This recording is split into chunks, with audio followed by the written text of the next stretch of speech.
Pleasure to welcome to the show. It's Colin Kirst, professional goalie for the Cannons, All-American goalie. An interview that we've been trying to make happen for quite a long time. I'm super pumped for this. Colin, welcome to the show. Coach Damon, thanks for having me. Can't wait to get going here, and huge fan. Absolutely. Well, I appreciate it. Like I said before we hit record, Mutual Admiration Society here. Huge fan of yours as well. And I know Evan, who edits these podcasts, is even more of a Colin Kirst fan than I am. So we got some fans, Colin Kirst fans over here at Lax Goalie Rat. I appreciate it. It means a lot. Yeah. Well, I'd love to hear the story of when you first jumped into goal. Do you remember that? Yeah. So my older brother, Connor, he was in third grade. I was in second, and we just started playing lacrosse. And my dad was our local town team coach. And we were playing up. I was the middie along with Connor, and no one wanted to hop in the cage. So I was the youngest on the team and the coach's son. So he threw me in there. And it was funny enough, he wasn't even my goalie coach. It was our assistant coach, Coach Gatos, from Basking Ridge. So I learned a lot from him. And then, as I got older, I got coached by my dad. Yeah, it was a fun experience for sure. Fell in love with the position, since I got thrown in there. So come a long way for sure. Yeah. What do you think it was about the position that made you fall in love with it? I remember growing up, and I think ESPN did a really good job they used to have like microphones behind the net. Mm-hmm. And a lot of the college goalies at the time, even around like probably fifth, like middle school, when I was in middle school that time, like one goalie that really stuck out to me was Pierce Bassett at Hopkins, and he was a vocal just machine, always having the D organized and stuff like that.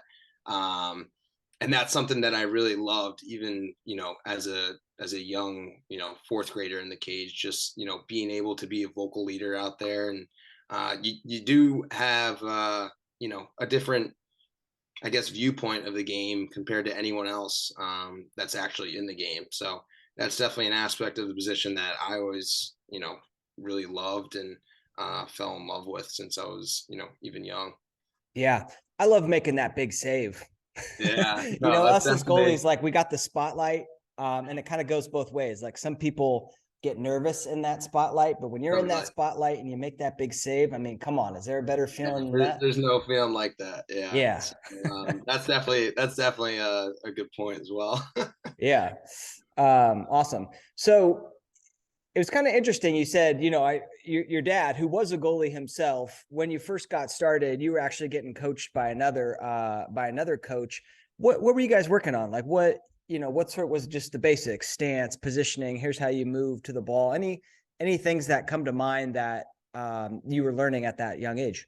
Yeah. So I think, and we'll probably get into it later, but just going from, season to season, sport to sport, a lot of, I think, that just they got to throw a kid in there that might be the least athletic, or someone that doesn't really want to run around, and I think that's just totally wrong.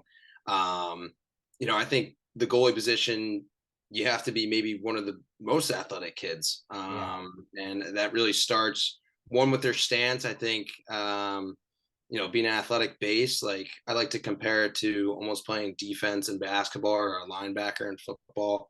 Not too wide, but, ready to explode laterally. And, you're not sitting too low. But the biggest three things I think that I got drilled in, growing up were just step, body, balance. You're driving with your hands. That's the first thing that reacts along with your eyes. You're stepping off that back foot. You're bringing your body, and you're finishing how you started. So, since second grade till now, I still preach that. And, it's something I do in my training and when I get to work with other goalies too. Yeah, that's one thing I love about your game. And a little later on, if it's cool, we're gonna watch some saves. I'm gonna talk about them. But like when you, especially like on a low off stick save, I mean, it's just, you're moving through it and you're balanced and you're kind of finishing low, but in that athletic position. right? I love that so much about your game. I appreciate it. Thank you. What you mentioned Pierce Bassett. I was curious, other goalies that, when you were growing up and learning this position, who you watched, who you learned from? Yeah, so Adam Gittleman was a big one. I was also a late bloomer, hitting puberty. So I loved how he played just as a smaller guy in the net, and how he also commanded the D. He's, if you watch PLL games now, you can hear him, encouraging his defense, but also getting them organized during a, defensive set. But I also loved watching Denver goalies too. So like Ryan LaPlante, Jamie Faust, and then, old school Notre Dame, John Kemp, Scotty Rogers, Shane Doss, and some Rutgers guys too, Chris Lane, Max Ellerman. But yeah, no, I got a long list of goalies I looked up to, and I don't know where I heard this. I don't know if it was on your, some of your content, but the goalie position is like a slice of pizza, and everyone has their own, style of, how they enjoy their pizza. And, some people like pepperoni, other people like, pineapple on their pizza. So it's like, it's very different. And, I heard that, and that's always stuck with me. And I've always, been a big advocate of trying different pizzas and, trying new things in the net. So, whether that be watching another goalie that you're like, oh wait, you know what, I might try that next time, or something like that. So yeah, that's always stuck with me. I don't know where I heard that, but I don't think it was me, because I don't know if I've said that, but it makes perfect sense. And I talk about it all the time on the podcast about like there being more than one way to play goalie, and you should, when you can, like, over the summer or over the winter is a great time to just experiment with, maybe a slightly wider stance, or maybe a slightly narrower stance, or holding your hands this way, like a certain goalie does. Yeah. And I think I heard it from Runkle, Coach Runk, who said, like, it benefits you in two ways. One, if it works, like, if you find like, oh, when I go to this slightly wider stance, I feel more athletic, I feel more quick. Great. Like, you're a better goalie. But if it doesn't work, right, you go back to how you were playing before, knowing with more confidence that I'm playing the way that I'm meant to play. So yeah, I'm a huge fan of that. Try different pizzas. Yeah, no doubt. I think that's what's tough too, just how specialty the goalie position with even young kids. Just trying to have that leeway with the coach, because I think a lot of coaches that don't know much about the goalie position, they're either very lenient with how their goalie is playing, or they're really strict. So to any coaches that are watching this, I think you gotta let your young goalies try different things, and not be so strict with how you're teaching the position. So I think that's big advice for sure that I've learned as a coach. I agree with that 100%. And one of the questions I often get is like, my coach wants me to play this way. And it's such a tricky dance, right? Because it's like, well, do you do what the coach says, or do you say like, no, like, I'm not going to do what the coach says? But I do think you have to have a conversation with that coach and say like, hey, I heard Coach Colin Kirst, say this is a great thing to try. I want to try it. Are you okay with that? And I think, if they're reasonable and you have that conversation, I think they would listen to that. Don't you? No, I agree. I agree. Yeah, 100%. So yeah, play around, try different pizzas. I like that. I like it. I'm gonna start using that now. Except pineapple, but who knows? Maybe you like the pineapple. Right? What's your favorite pizza over there? What kind of pizzas you guys got? That's tough. I'm a big Sicilian guy. There's this place in Long Island where my dad grew up, called DeRamo's. They have great Sicilian and a great house special. But locally in my town that I grew up, probably Bernard Bona, that's a big debate in our town. There's either Lenny's or Bona. I'm a big Bona guy, so yeah. All right, if I ever make it out there, let's try a slice of Bona. Yep. Slice of Bona. Speaking of growing up, I'd love to hear if you got any. You got you're one of five, right? Four brothers. I imagine you got some good stories of playing backyard lacrosse with your brothers. Totally. I think one that sticks out, or I guess two, just, pick up games. So we used to play this game called Pipes in the backyard. So we would suit up with their elbows and gloves, and either 2-on-2 or 3-on-2. And it would be like a take back line. So pick up hoops, but you got to hit a pipe to get a point. And we'd play like 7, but it never got to the end. Someone was always brawling with one another, and then it started in a 2-on-2 fight. And then, either my mom or dad running out there and, splitting it up. So that's one. And then in our basement, we actually had a ping pong table, but we took it apart and almost made like an octagon. But would play knee lacrosse, knee fiddlesticks, one-on-one, almost like a shootout style.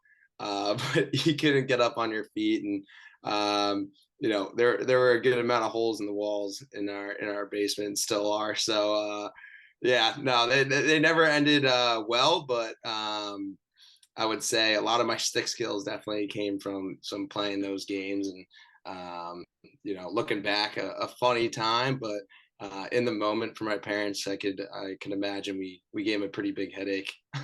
That's awesome. That's awesome. It reminds me of this, me and my best friend, the guy who was the best man at my wedding. We lived in the same dorm freshman year.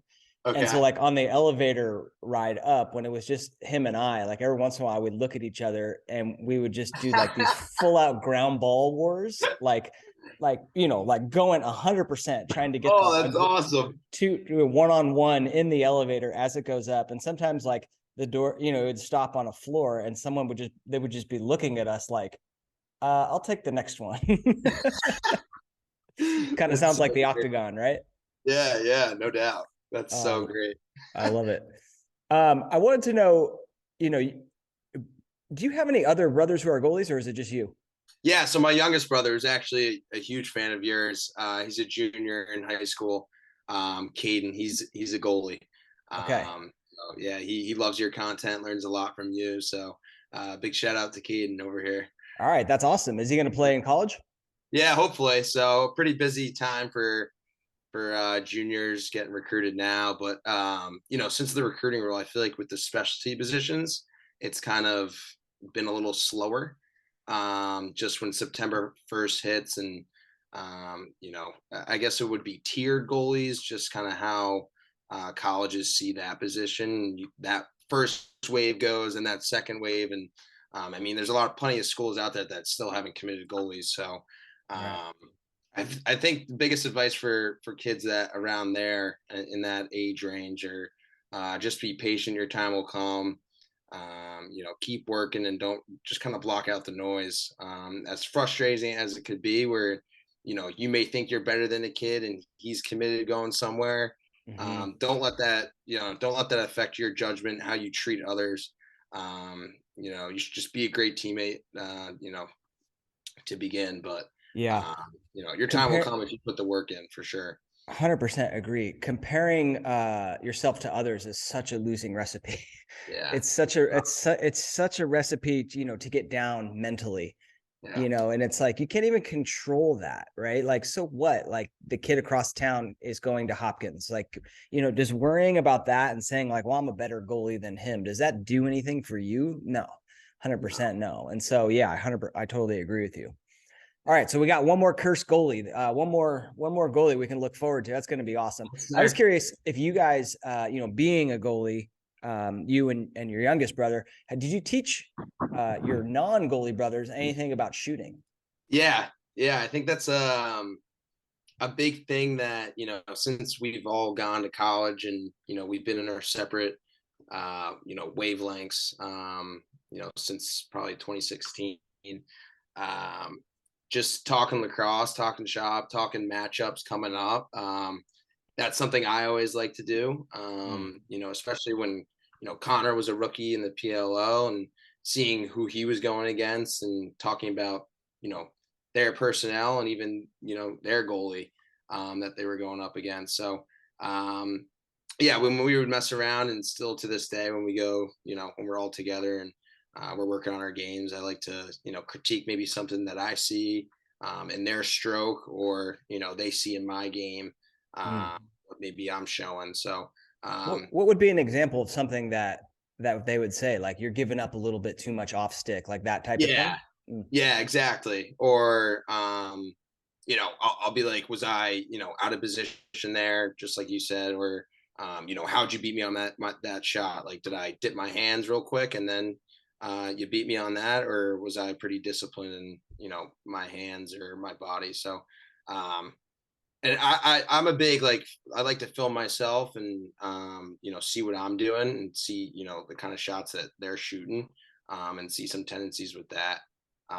But yeah, no, definitely a mutual relationship when it on me and be like, oh, I scored 10 goals on you, like, in 10 shots. Like, no, like, it's not like that. And they get it. And I think that's how it should be with, if you're going to shoot with your buddies or working on your games together. So Mm-hmm. um yeah, I think that's something I've learned as I've gotten older, that it shouldn't be like a love hate. It should only be some, you're spreading the love and you're helping each other out. Yeah, totally. I mean, especially if you're out there with your friends or your brothers, right? I mean, there's a lot to be learned, right? And they have Yeah. they have a unique view. You as a goalie have a unique view. And just having those conversations, with them as you're warming up or as you're doing some drills about, hey, man, that one went in. How did what happened there? Yeah. Right. And just kind of Yeah. figuring it out. I think that really helps quite a bit. Hmm. And I'm also a huge fan of filming yourself. So do you set up like an iPhone or like a Yeah. So camera? How do you do it? I'll put my iPhone on, like, against the ball bucket or against my Yeah. water bottle. Film myself for like maybe like 5-minute warm up or something, and look back later on that night, just seeing what I'm doing, or compare it to a month, in the past.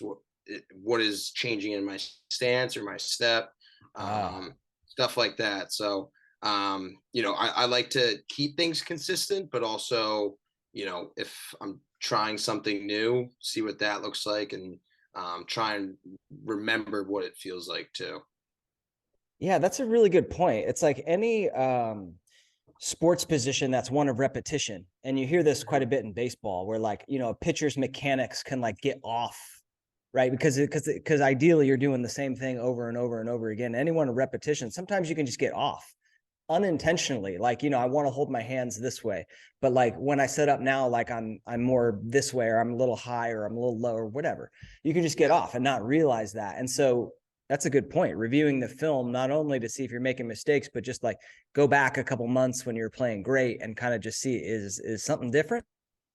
Yeah. No, I think that's big, especially as you get older and when you have accessibility to game film in high school, or practice film, stuff like that. So I feel like as youth teams are even getting better and bigger, they have more accessibility to film too. So film study is definitely big, yeah, and I think Yeah. a huge asset. Yeah. Now, do you still do that now in the pros? Yeah, yeah, I Yeah. think that's. I mean, I picked that up when I was probably, I mean, like junior, senior year of high school, Okay. um, and just trying to see tendencies in myself, but um, yeah, just trying to stay consistent, but also realizing when I'm trying new things, what that looks like. Yeah. I want to talk about your dad, if you're cool with that. Yeah. Goalie himself, for those that don't know the story, tragically passed away at the age of 47. And I read that and I'm 42 and I'm like, geez, that hits really close to home. So, I'd love to hear some of the main lessons when it comes to goalie or life that your dad taught you. I mentioned it briefly a little bit before, but I think my brothers will all attest, and my mom. Just being a great teammate. I think that's something my dad preached and lived his whole life. Whether it be in the classroom, going to the grocery store, on a team, no matter what sport it is. Always being that encouraging, voice, never, having a bad attitude, no matter how, the game is going, whether it be going good or bad. Um, so yeah, I think that's probably the biggest thing. Even as a goalie, but in life, being a great teammate, and he's my parents really instilled, just hard work, in us that, I remember just growing up, what they've done to sacrifice, the positions that they put us in, raising 5 boys definitely is not easy. And, Right. as I get older, I really appreciate, what they've given us and, the situations they've put us in. So, yeah, those are two really big, aspects and, characteristics he's instilled in us, and I'll carry on until, I pass away. So, very Yeah. thankful and, yeah, truly blessed. Yeah, that's amazing. What does being a great teammate mean to you? Um, yeah, I mean, like I said, um, if building that foundational relationship, with guys that you may not surround the most time with, on your team, or guys that you just met. So, um, I think, in high school, whether you're a senior on the team and, there's freshmen in the program, that doesn't mean you're too cool to not, hang out with them for Right. 15 minutes before practice, or, you see a kid that's waiting for a ride home, like you can wait with them too, even if you have your car. But even in the college and, professional level, I think it's just, just because you're older, or, you're not as experienced, that doesn't mean that you, hold something against someone else, or, like it's tough, like that age barrier, I think, is something very prevalent in the college game, where, just building a culture, just because you're senior doesn't mean you treat the freshmen differently, or, Right. if you're a vet in the pros, then you treat the rookies differently. And obviously there's those little things that go on, but, um, I think taking guys under your wing and being a good person, to start, is probably the biggest aspect of being a good teammate. Yeah, there's a lot that goes into being a great teammate, right? I mean, it's like something we could talk about for hours, but I Yeah, mean, one of the main things for me, like you said, is like with that age gap, like you have to know that the younger guys are looking at you to see like how you move, how you act, how you totally. train, how you push yourself. And so for me, like even if you're not the most vocal guy out there, like you can speak pretty loudly by how you carry yourself in practice and like how hard you're pushing the boys and all the work that you're Absolutely. putting in, right? That leading by example type of idea. Yeah, that's a great point. That's, yeah, you nailed it right on the head there. Absolutely. Not my idea. I learned all these great ideas from other goalies. I just pass them on. I'm just Yeah. a vehicle of great idea, conduit to great ideas. Oh, that's great. There you go. Why Lehigh? Lehigh. I'd love to hear the recruiting story of going there, and what was it about Lehigh that drew you in? Yeah, no, so I mean, I guess I was relatively, I was recruited, by, I mean, a good amount of schools, not nothing crazy. Um, but I was between UMass, Dartmouth, and Lehigh, and visited all, and I really fell in love with the school, but also the coaching staff. Coach Cassis is amazing, um, and his assistants, Coach Wilson and, Coach Scudder. During the recruiting process, really, just presented themselves, as true family guys, and that's who they are, as people. So, visited, really fell in love with the school itself, the guys on the team, um, and, yeah, for me, and I absolutely love my time there. Love the people I met, and I still keep in contact with everyone, associated with the school and the program, and, those guys I went to 4 years with, of at Lehigh, are my best friends, and, Yeah. wouldn't trade anything for the world, for sure. So yeah, it was an amazing experience. Yeah. Um, what you mentioned being like a late bloomer in high school, which I was too, right? Like I don't think I hit puberty until like my junior, senior of high school. And then I barely even grew whatsoever. So anyway, we got that in common. But two people who are in that situation, what advice would you give? Because I mean, that could be even a goalie that's pretty small listening to this, Yeah, no, kind of what tips would you give? it was tough. I didn't really hit puberty. Like, it's kind of crazy looking back. Like, I broke my thumb freshman year in the fall, or early spring. I can't remember, but broke my thumb at Lehigh, and then went and got an X-ray. And this woman was like, how old are you? Like, where, like, what grade are you? And I was like, oh, I'm a freshman at Lehigh University. She was like, your growth plates like haven't moved, like they're wide open. And I was like, oh geez, it's got to be coming soon then. Like, Yeah.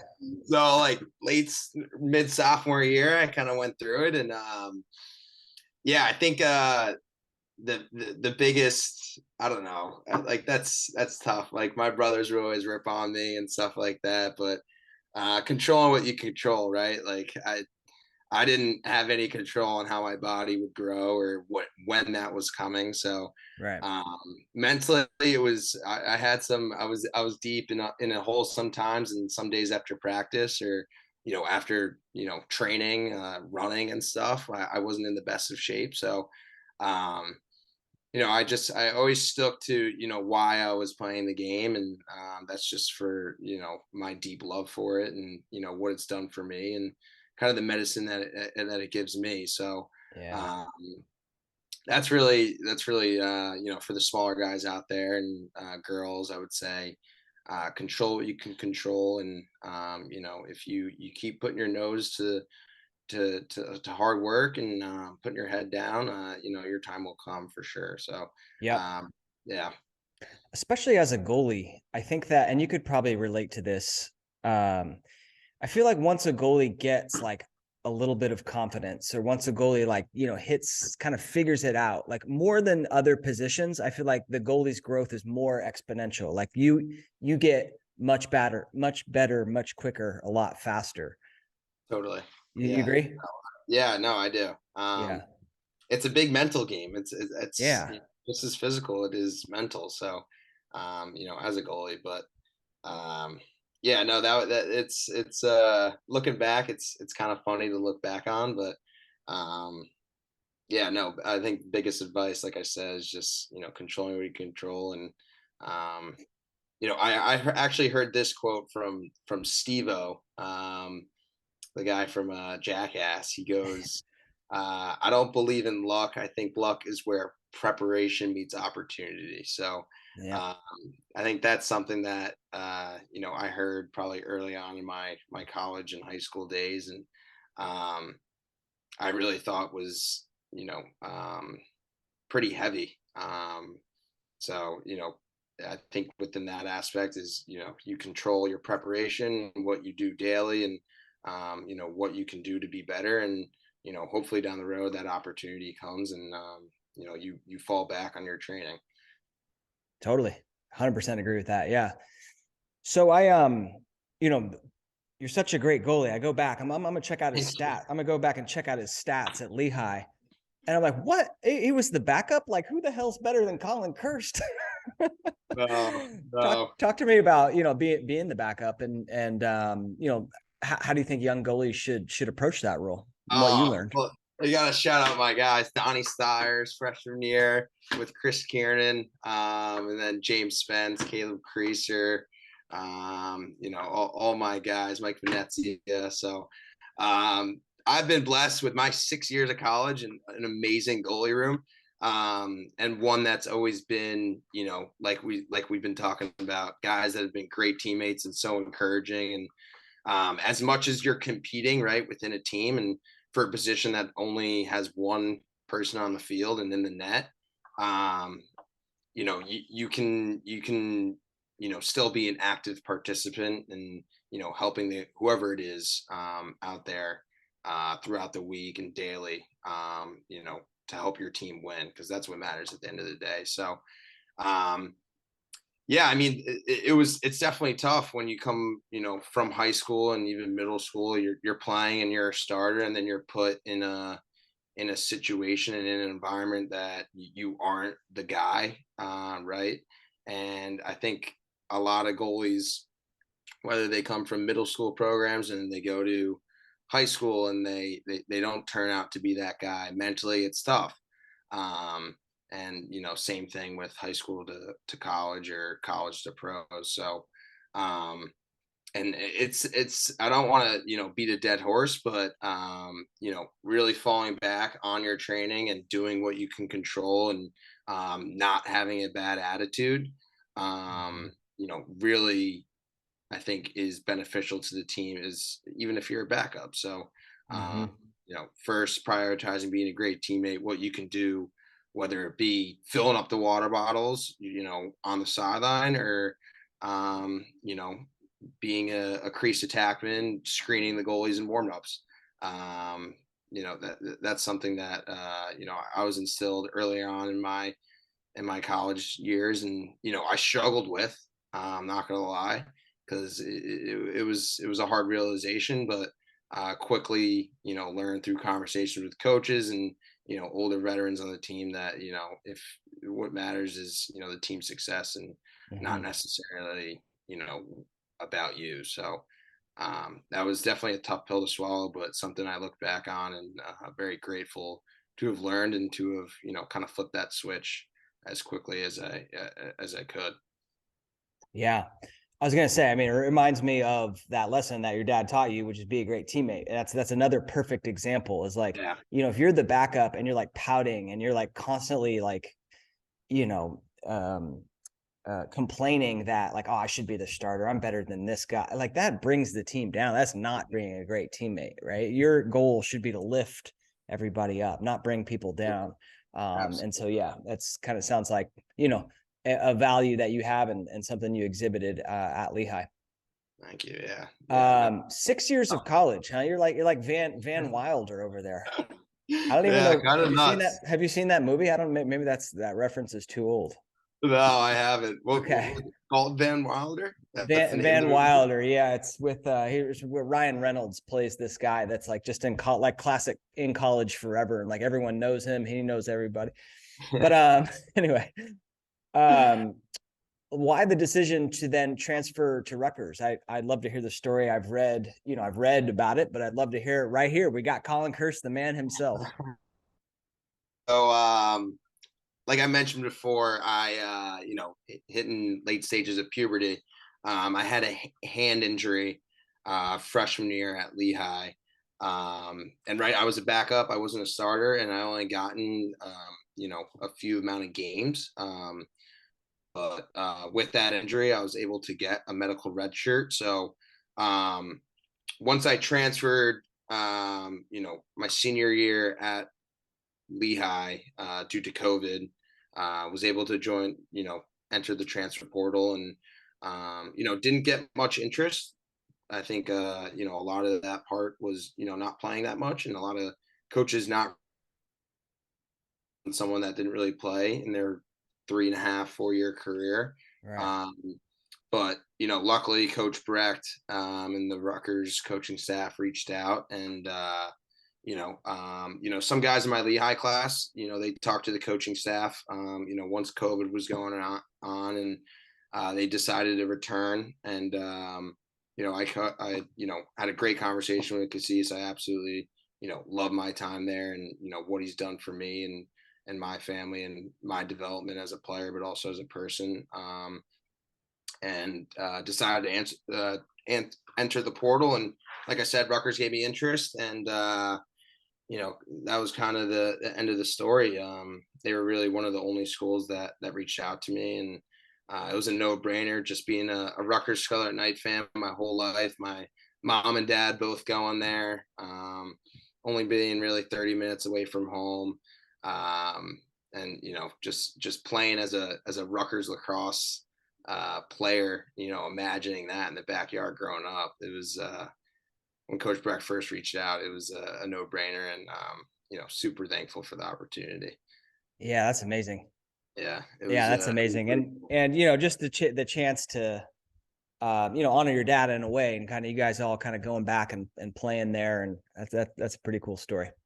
It was definitely, amazing. Yeah. And Rutgers is so fun to watch, right? Like, you guys got that. You're up and down. You got that NASCAR offense. By the way, who came up with that name? Is that like an internal name? Or is that something like Quint Kestner No, said? I think Coach Beck came up with that. Did he? Yeah, that's been a thing for a while now. Okay. But yeah, that's his brand of ball. So what does he tell you as a goalie? Like when you make the save, you got to get it out, right? Like, is that? Yeah, I mean, there's elements of NASCAR where it slowly develops, kind of, whether getting it to your, the banana out defenseman on the side, and then, seeing what if D middies have an offensive guy trapped on, and how you can expose that matchup in the clear game, and then early offense. But a big point of emphasis is off clean saves, look up and out. But if not, don't you're not pressured to hit a guy that's maybe open for 2 seconds. So it was never like, yeah, he was never yelling at our goalies. This guy's open, hit him right away. But yeah, there's definitely different layers to it, which I think makes it really unique and also kind of hard to stop in ways. Yeah. Well, that's just great advice for any goalie. Even if you don't have a NASCAR offense, like you make a clean save, like you should always be looking to start a fast break, I think. Yeah. Right. No, totally.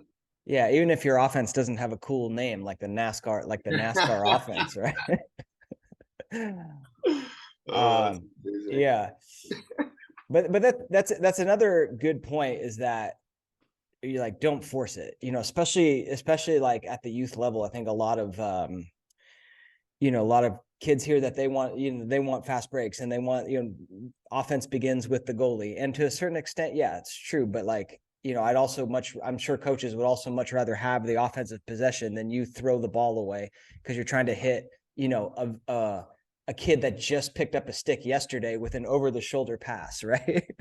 No, totally. And that's something I think I struggled with growing up, and, in high school, like making a clean save, looking where that shot came, and then just wanting to, create something. And, like you mentioned, making that big save, there's such a great feeling with that, but also, getting a ground ball or, making a clean save and then having it create something and lead to something on the other end is also an amazing feeling. But, just because it's there doesn't mean you have to hit it. And you also got to read the situation and kind of how the game is progressing. Because if it's a close game and you make that play and it doesn't work out, you might not be having the best conversation with your coach. But, if it does, then, that's good. But having great stick work as a goalie, I think is just as valuable as, making saves. So I think that's a good takeaway as well.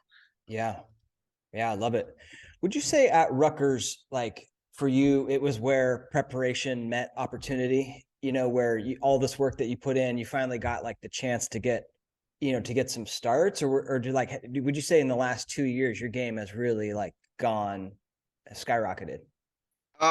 Yeah, no. I think my time at Lehigh, I think, there's no knock on, the coaching staff at Lehigh at all looking back. And that's what a lot of people say to me. They're like, oh, I can't believe you didn't start at Lehigh or play.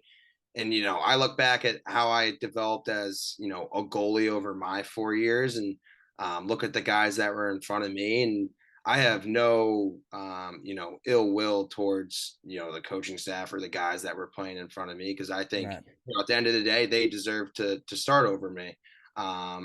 And, I think years of experience at the college level, and then, being able to have an opportunity at a different university, and playing, I think I had a good foundation of what I needed to do to, possibly, compete for the job. Mm-hmm. While coming into freshman year out of high school, didn't really know, figuring out that first summer and winter, after freshman year, I didn't really know what I was doing. And then, slowly that knowledge, of what I needed to do to be successful and, to grow as, a goalie, but also, a teammate, and, having the ability to go to Rutgers. I still needed to compete. I wasn't the guy, necessarily to start. I don't think I won the job in the fall.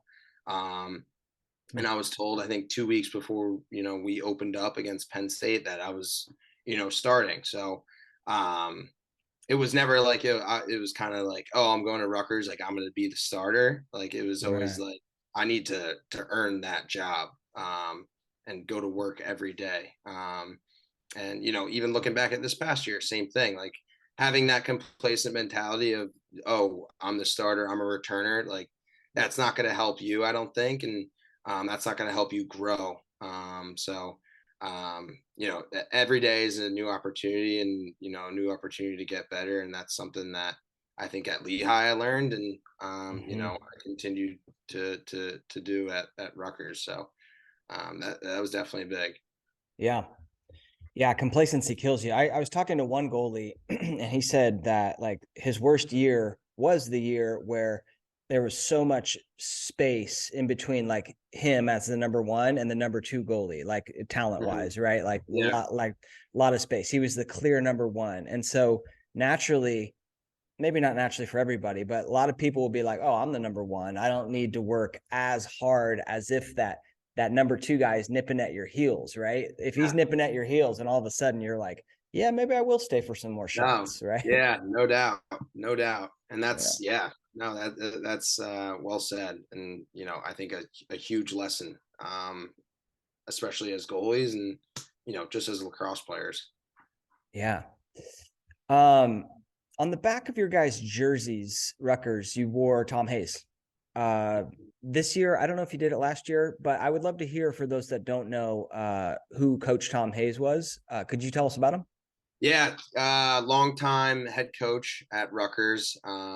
He was there actually when my dad was on the team, and a bunch of our family friends. But just an unbelievable coach, an unbelievable person. I had the pleasure of meeting him, and very instrumental in world lacrosse, and kind of where the game is going, and continues to keep growing. But yeah, just an unbelievable coach, person. Really instilled the true values of Rutgers lacrosse that are exist today. And yeah, it was definitely cool being able to honor him, especially against Princeton this year. We wore them, and I think that rivalry dates back to when he first started at Rutgers. And then also against Penn State, the Friendship Cup is named after him, and I think the former Penn State head coach as well, who I think may have passed. But yeah, really cool honor.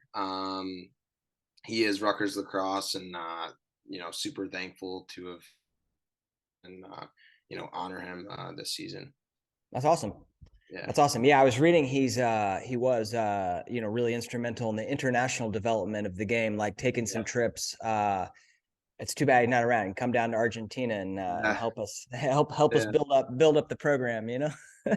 No, that's awesome. Yeah. That's honestly so cool that you're out there. And I know like Australia, that it's I actually got to meet I don't know if you know this, but Mitch Baker, he's a senior on the Rutgers team from Australia. Cool. He's an attackman, unbelievable dude. He played for Team Australia in the U21 games. But I was just talking about like dude, like how did you first start playing lacrosse, like stuff like that? And he's like, you'd be surprised. I guess I don't know, pros or college guys go out there and coach. But my dad actually, he went to England for 2 years, I think a year after he graduated, and was teaching at a private school and then coaching rugby and lacrosse. So yeah, maybe we got to find a school and we got to start sending some American kids out there to do that. There you go. I love it. I love it. Let's see here. I was going to ask about that medical red shirt. I think we answered that one. Like you played in a game your freshman year, right? Which typically, like once you get into a game, that's your year of eligibility. But because of that injury, like they said you can have that year back. Yeah, so it was definitely a unique situation. I wasn't, and looking back, Rutgers, NCAA, Lehigh, the medical staffs, like I really didn't have the strongest of chances in my mind. but I guess kind of how it all aligned, and where I was, and when I sat out and when I didn't play, and the games I didn't play in versus the games I did, it did align. And yeah, I heard back in August of 2021, so super late. Guys were already moved in at Rutgers when I found out, so I was scrambling, but I'll never forget that day when I found out. And yeah, it was amazing. So Yeah, that's got to be a great feeling for the team too, right? Like starting goalies coming back. Let's go. Let's yeah, go. no, it was cool. So Yeah. definitely blessed, and appreciative of the Lehigh medical staff, coaching staff, and then the Rutgers medical staff and coaching staff as well. So yeah, it was awesome. Yeah. There was a game this year that was delayed, or I should say last year, that was delayed because you guys forgot your jerseys. I got to hear this story. Yeah, so it was funny. So longtime equipment manager for us, Yuli Molina, he's the man. Absolute gem of a dude. So we were in the locker room, we're waiting, we're getting, everyone's doing their pregame routines, stuff like that.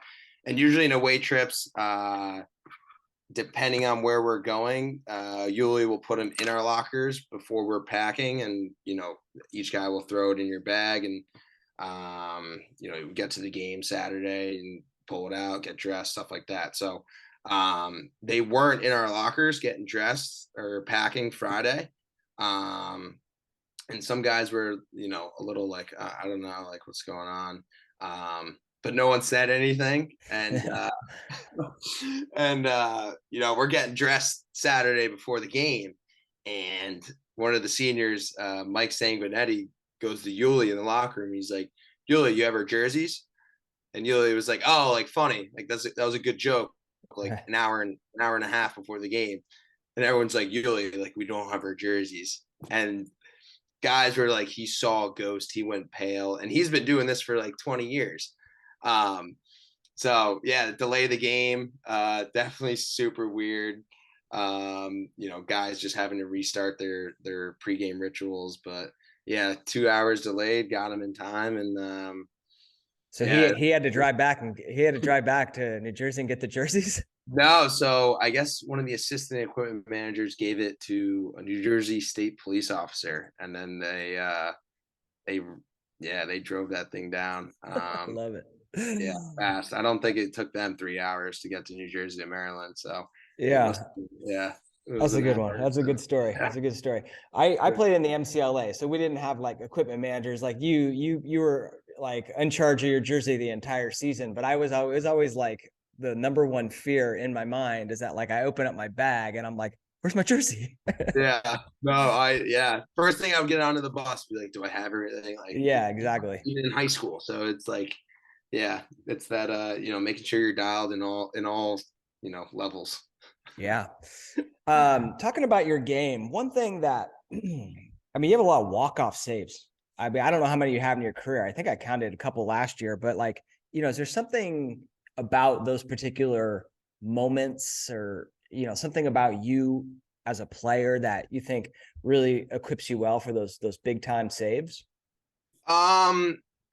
I wouldn't say anything in particular. I think I think not really thinking about the situation or that point in the game and letting that get to your head is something that I think affects a lot of goalies and even just people in sport. If you think too much about what's going on and what you need to do, and thinking about stuff that may go wrong, you're not really necessarily putting yourself in the best mental space for you to succeed. So Right. yeah, I think that's something that mentality of don't dig yourself in a hole of thinking about, oh, what if I don't, what if I let the team down, like that I don't think that really helps. And Yeah, I think that's a strong mentality to have, and something I've learned from a lot of goalie coaches in my day of not digging yourself in a hole, and that what if. Yeah, totally agree. Totally agree. It's like a mindset thing where you got to be a lot of goalies have said you got to be present, right? So I'm not thinking about, like you said, what happens if I give up this goal? That's the future. I'm thinking about the future, right? I'm not thinking about the past, right? Oh, I can't believe I let in that goal to get us here, right? So I'm not clouded with that. I'm right here in this moment. And yeah, like you said, it doesn't matter if it's overtime, triple overtime, 5 seconds left, right? You're just gonna make that save. You're gonna do what you need to do. Totally. Yeah, Totally. like that. Well, that makes sense. I've got some saves. I know we're running a little long here. Could I share them? We could talk about them a little bit. Absolutely. Yeah. Absolutely. All right. Hang on. Let me bring up. Yeah, I got it right here. All right. So I'm gonna share. So this is. Let's see. You can see this. Yeah. Yeah. Yeah. Semifinal game. I guess first time Rutgers had ever been there. Talk to me, about you playing against your brother. I mean, talk to me about the importance of this game. Yeah, definitely. I actually haven't even really watched these highlights. But yeah, first time. Here we go. It's gonna be raw. Yeah, no, it was definitely a special moment. Being 4 teams left, and then going against Cornell. I remember calling CJ on Selection Sunday, just being like, "Hey, congrats!" And in both our minds, looking back, we knew there was a potential to play each other, Right. but we didn't really say it at that time. And then this day rolled around, and the week leading up to it was fun, and nothing but smiles, honestly, and all love for sure. So no, it was definitely a cool experience, and definitely not the outcome we wanted, but yeah, no, it was cool. Yeah. Lots of interviews leading up to it. I was watching one interview, and the guy's like, "What grade do you give your coach? Like, what else are you gonna say besides A plus? You can't throw the guy under the bus, right?" Yeah, right. I'm like, oh, these lights. There we go. Yeah, no. Yeah, that was funny. I don't Yeah, I'm know like, what. you got to give him an A plus. I mean, unless you're Yeah. like A minus. I want to keep him hungry. Yeah, Coach Beck wouldn't have liked that. Yeah. All right, let's take a look at. So one of the things that when I watch your game, you've got this technique that I love that Galloway calls the hop, and it's kind of like just a little reset. Like other goalie coaches call it patting the feet. Mm-hmm. Is that something? Talk to me about that. Is that something when did you start doing that? What does that do to your game? Yeah, so I didn't really start doing that till late. A lot of goalies, coaches especially, are being set less is more, is definitely a foundation of your stance and that pre-shot routine. But like you said, I saw Galloway do this, and something I tried probably senior year, fall at Lehigh, and I felt a little more explosive and balanced. Yeah. A lot of people, if they're watching this, bouncing up and down, you may not feel, or that person or myself may not look like I'm balanced, as if my toes or I'm up in the air and that shot's coming, I'm not really explosive or in that explosive stance. But I don't know, something I've worked on, and felt comfortable in. So I kind of stayed with it. Mm-hmm. Yeah, definitely a little more unique compared to other goalies. Oh, I love it. I love it. I mean, I did a whole training session on it. I think it's the future, because there's no way. I played tennis too when I was growing up, and Mm-hmm. that's like, when you return the serve, or I also played second base. And when you're an infielder in baseball, like, you do the kind of the same Yeah, thing to like get ready to explode laterally. most And I think lacrosse goal is exactly the same. So I recommend all goalies do it. And I love this stance too. I think if you've got the height, I mean, you're over 6 foot. Yeah. So if you got the stance, or the height, that wide base stance, where definitely. from the shooter's perspective, your feet are essentially on each of the pipes when he drives down the alley. And I love that, right? Because then everything's on your frame. Mm-hmm. And so, yeah, I mean, I don't know if is that something you've always done, that wide base stance? Yeah, I mean, as I've grown, kind of late, that's something I struggled with. Just my stance and how I felt with my feet, and the foundation. But as I've kind of hit my peak with growth and my body, that's something I've consistently done, and that's something I've gotten from those Denver goalies that I've looked at: Alex Reddy, Jamie Faust, Ryan LaPlante, those kind of smaller but also medium height guys that have similar stances to that. So yeah. What is the why did you start liking Denver goalies? I don't know. I just love their style. It's crazy. And I know you I think we were gonna go through this later, but just the 20 diamond stick setup. John Kemp used to have one like that, Scotty Rogers, all Denver goalies, even now, Jack Thompson or those guys, they always rock it. And I think it's I don't know if the younger Tierney is still goalie coach there, but he was an unbelievable goalie at Princeton, I believe, right? And Trevor, yeah. No, he doesn't goalie coach there anymore. Oh, is he? Okay. He's still in the area though. He works with Denver Elite, like a club training. But I don't think he coaches with the university. Okay. Yeah. But yeah, I don't know. Ever since their run, even against Notre Dame, stuff like that, I don't know. All right. Well, I'm a huge fan too. You know, Ryan LaPlante was episode number 1 of the podcast. I did know that. Know that. Yeah. This one's going to be maybe 190, something like that. So anyway, let's have a look here. That one off the side of the net. That's got to feel, well, I don't even know if that was a save, but as a goalie, like that's got to feel pretty good getting that first stop, right? I don't know how you were, but for me, like, it's a big game, probably got the heart going a little bit of butterflies going on. But as soon as I got that first stop, that just calmed me down and I was locked in. Are you like that? Yeah, no, I think like a lot of goalies put their self-inflicting pressure on them with that.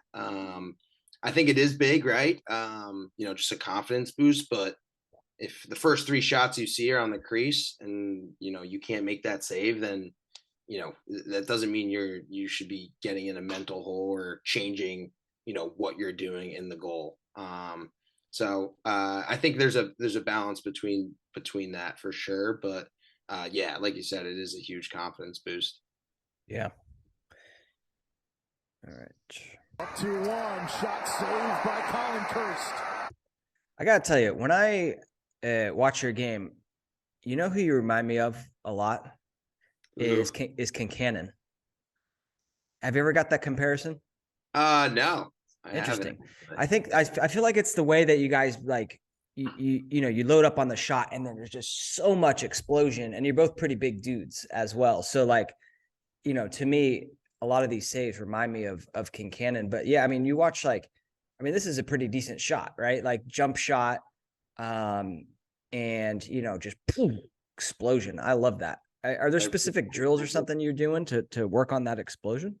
I think a lot comes from not even like seeing shots. A big thing I like to do, like I said, like filming myself, like standing in front of a mirror or your phone, looking at yourself making those simple 6-7 spot saves just with your hands. And not even stepping. So I guess one would be like putting your, hopping in the net, feet are in cement. You're not stepping to the ball. You're having someone shoot at 6 spots. That's 6 side high, 6 side hip, 6 side low. Same thing on your offside, and just reacting with your hands rather than stepping. So I think that's a big drill that helps you with that. I saw that one the other day. Yeah, I like that. So like just kind of taking the step out of it, just make the save with your hands and kind of get your hands going. Yeah, that's pretty cool.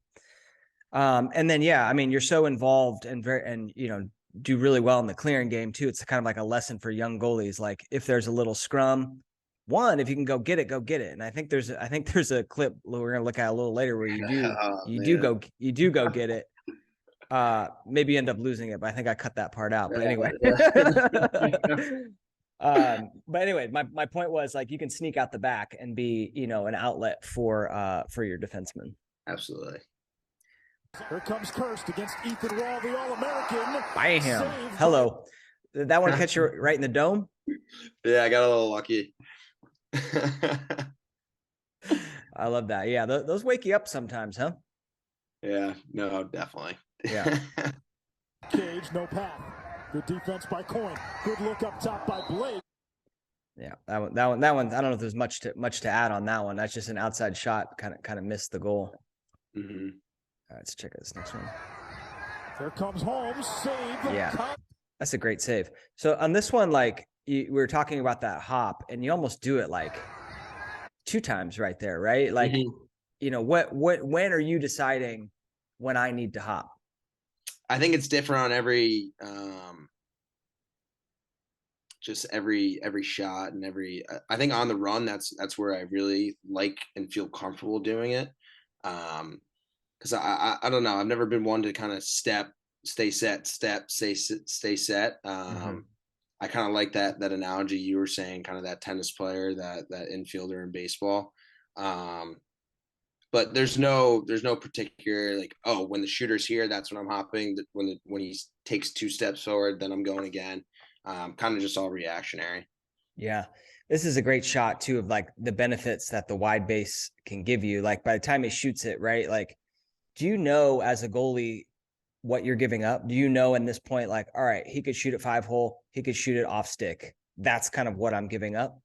Yeah, no, for sure. I wouldn't say I'm thinking about that in that moment. But I think, through training and, purposeful practice, whether you're shooting with, buddies, like we said, getting extra work, or you're in a drill in practice, understanding where the ball is and what you're giving up is definitely a valuable trait, with positional play.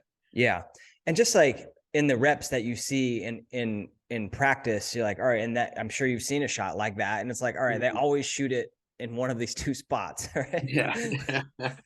But anyway, but to your point, I'm not gonna like guess, right? I mean, you can see, like, you don't move until you see that shot going 5-hole, and then bam, just explode down low, drive those hands down. And does it bounce up and hit you in the body on there? Yeah, I think so. I don't really remember, but get that body behind it. Yeah, exactly. Boyle looking to shake Rawl. That's an easy save for Colin Kirst. Yeah, it always, whenever they say that's an easy save, like, sometimes I'm like, that's not an easy save, but I don't know. That one might have been an easy save, right? Because he's kind of fallen down. When you see someone falling down, you can even see it in your stance. Like, you're already going a little bit lower, right?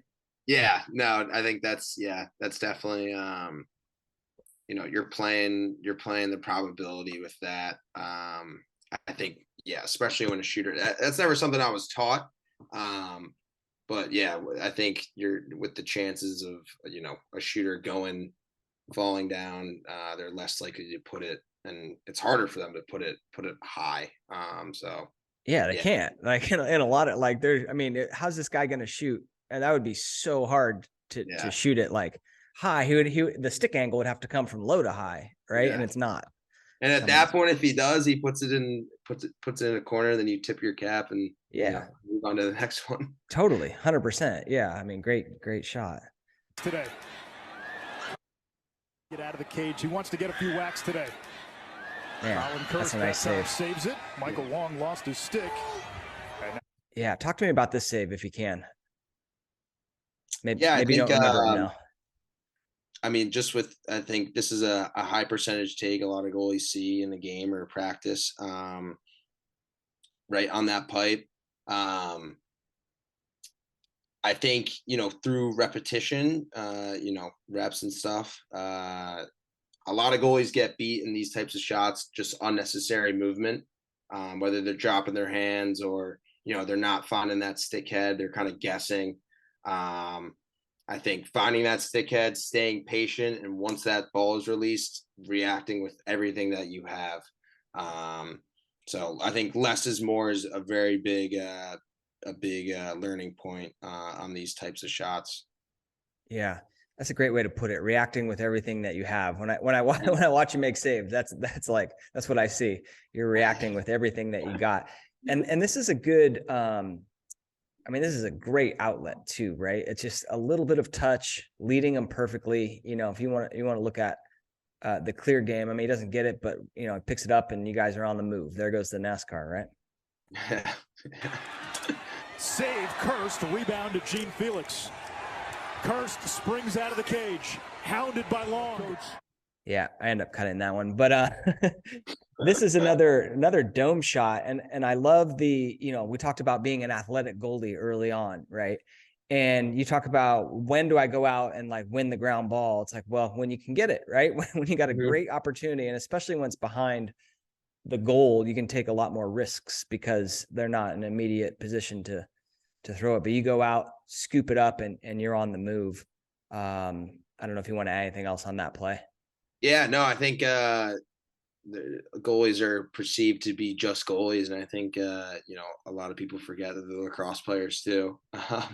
So, like you said, if you trust your ability to go outside, make a play, help the D get possession, that's big, and one less stop you have to make. So, yeah, you're a lacrosse player too, so don't forget that. Exactly. All right, let's look at one more save here. Wins the faceoff, saved by Kirst. Yeah, I mean, it's a great save. I talk about, with young goalies that, so much explosion where you finish outside of that goal frame, right? You finish outside of that post because you've exploded right through the shot. And you're just going at it with all you got. Great save. And I don't know if you want to add anything on that one. Yeah, I think a big point, something I've learned from, just coaching goalies more recently, but having that lead foot outside the path of the shot. Like, I don't get it with my stick here. Ideally, I would like to, but making sure that lead foot, my left foot, is outside the path of my shot, outside the path of the shot. So, my body can get it. And, that's something I've learned from, working with goalie coaches and listening to other guys, and definitely a big learning tool for younger goalies. Yep, 100%. Get that lead step outside of the shot. Get your body behind it. Totally agree. Good shot of the Tom Hayes on the back of the jerseys there. We were talking about that earlier. That's awesome. Well, cool. Let me stop sharing. A couple more questions for you if you got it. If you got a few more minutes. Absolutely. I would love to hear what it's like to get drafted. I have never been drafted into a professional sports league. Nor will I ever. I'm going to go ahead and say that. Come on now.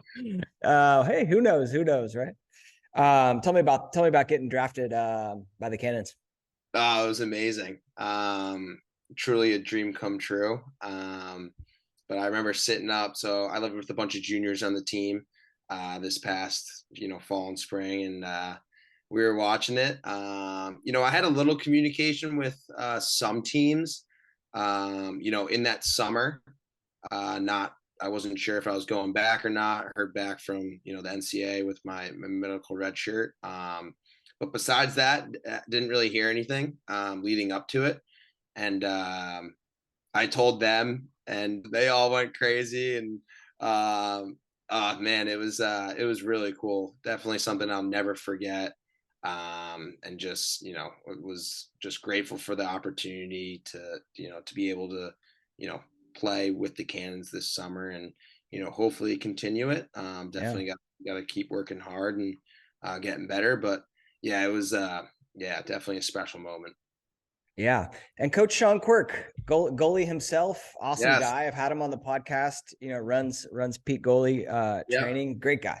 Amazing guy. What's he like as a coach for you? Oh, unbelievable coach, great motivator.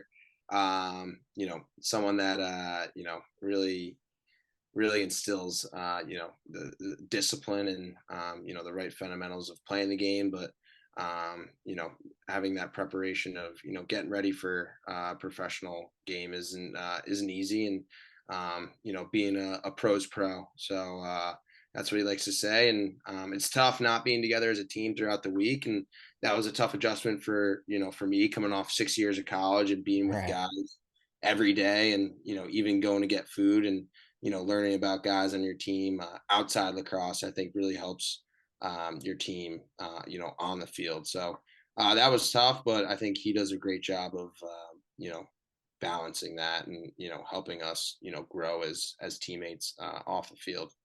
Yeah. How does he do that? Because you're totally right. Like when you're in college, like you're with your teammates or you're with your guys so much. And now as pros, like you're not. It's probably more akin to being on a youth team, right? Where, you see the guys maybe once for a week on practice and then, the tournaments on Saturdays. If there's a youth coach listening, like, I really need to build more chemistry with my young guys. How would you recommend doing that? Yeah, I think there's nothing like breaking bread with people. I think that is definitely something that we did a lot on the Cannons of going to get coffee or walking to a convenience store the night before a game to get some water, Pedialyte. Coming home from a Friday practice and going out to dinner. With a mixed mash of guys that you may have not have done it last week with. So, I think, like I said, building those relationships off the field, not on the field, obviously, are just as critical as building that culture on the field and in the locker room. Yep. Just one more question. You mentioned being a gear nut. I'd love to talk about your stick setup. Because you got one of the lowest shooters I've ever seen since old John Galloway himself. Talk to me about that. So I've been just kind of, especially since college, a little bit all over the place. So growing up, I was a 20 diamond guy. 3 across from Eclipse to Nemesis to Shield when that came out. But I was also, I loved the U, and also replicating, other guys I looked up to, their sticks. So, I don't know that the 12 diamond mesh, with the stick I used this past summer, and even in the spring, I started off with 20D and, I don't know, it was definitely, I think Jim Lax may have tweaked, kind of how they were producing that. It was a little softer. But then I went to the 12 diamond STX memory mesh and loved that. And then when the impact mesh came out, I was like, I got to try this. And, like I said, big gear rat, I love trying new things. And, I think, luckily I have the resources to do so. So, it was definitely, I don't know. I love the way it comes off the head and, even though it's so low, people think it throws straight to the ground. I mean, if you picked it up, it probably would, but I just love how it throws. And I don't know. We'll see. I think I'm gonna try the new 20D, another 20D coming soon. But okay, all right. We'll and what do you like about the 20? Like just more control? Yeah, I think it does offer that once you break it in properly. Right.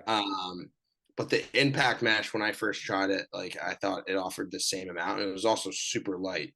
Right. Which, 20D is a little heavier.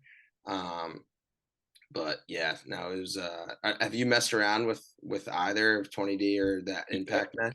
I got the impact. That's the impact right there. Yeah. And it is so light. It is so light. Crazy. So I have the impact with the impact mesh and then it's on a String King, I'm not sure what kind. No, not the metal, a super light one. So it's I mean, this thing is like a feather in my hands, and I love it. Yeah, that's crazy. Yeah. Have you ever thought about maybe overreacting to a shot with how light a stick may be? No. Yeah. No. I mean, I don't feel like you have that much time.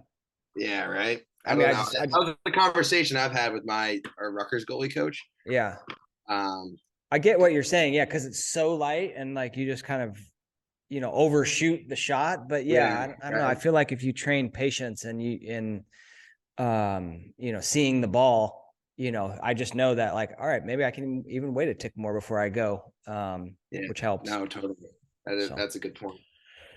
Well, Colin, thank you so much for coming on the show, man. That was awesome. Great to finally chat with you. Great to meet you. Great to hear your story. That's so great that you're a gearhead and you're now working for Lax.com. Yeah, we got to hook Lax Goalie Rat up. Come on. Yeah. Okay. All right. How do we do that? What? We'll talk offline. All right. Fair enough.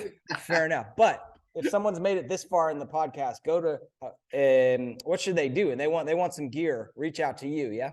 Yeah, why not? We'll see what we can do. See what we can do. Colin, thank you so much. If you had to leave the goalies out there with one final piece of advice, what would that be? Have fun. It's don't be too hard on yourself. It's a tough position that we play, and the goalie community is tight. As you can see, and 3-second rule, relax, release, refocus, and it's going to be okay. The sun's going to come up tomorrow. Have fun, smile, and every day is a great day when you have a lacrosse stick in your hand. So that's it right there. Love it.